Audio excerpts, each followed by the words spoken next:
As a பிகினரா நீங்க mutual ஃபண்ட்ஸ்ல invest பண்ணும்போது இந்த 3 மிஸ்டேக்ஸ் மட்டும் எப்பவுமே கண்டிப்பா பண்ணிடாதீங்க. அந்த 3 மிஸ்டேக்ஸ் என்னன்னு தெரிஞ்சுக்கணுமா?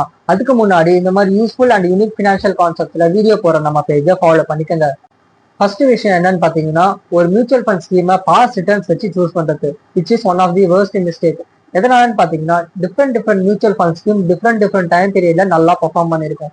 நீங்க பாஸ்ட் ரிட்டர்ன்ஸ் மட்டும் வச்சு சூஸ் பண்றதுனால உங்களுக்கு தேவையான ரிக்குவயர்மெண்ட் அங்க கண்டிப்பா ஃபுல்ஃபில் ஆகியிருக்காது. ரெண்டாவது விஷயம் என்னன்னு பாத்தீங்கன்னா, நம்ம ஃப்ரெண்ட்ஸ் ஆர் ஃபேமிலிஸ் இல்லைன்னா சோசியல் மீடியால இன்ஃபுளுசர்ஸ் இந்த ஸ்கீம்ஸ்ல இன்வெஸ்ட் பண்ணா பெட்டரா இருக்கும் அப்படின்னு சொல்லியிருக்காங்க. அதை பேஸ் பண்ணி நீங்க இன்வெஸ்ட் பண்ணுவீங்க.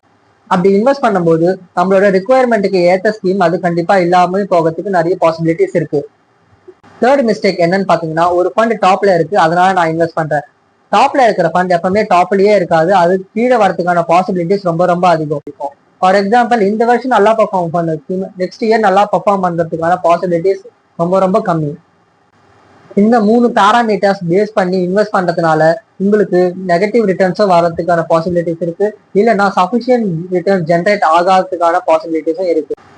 அதனால ஒரு மியூச்சுவல் ஃபண்ட் ஸ்கீம்ஸ்ல இன்வெஸ்ட் பண்ணும்போது ப்ராப்பரான அனாலிசிஸ் பண்றதுனால உங்களுக்கு சஃபிஷியன்ட் ரிட்டர்ன்ஸும் ஜென்ரேட் ஆகும். அட் தி சேம் டைம் நீங்க லாசஸ்ல இருந்து உங்க கேபிட்டலை நீங்க ப்ரொடெக்ட் பண்ணலாம்.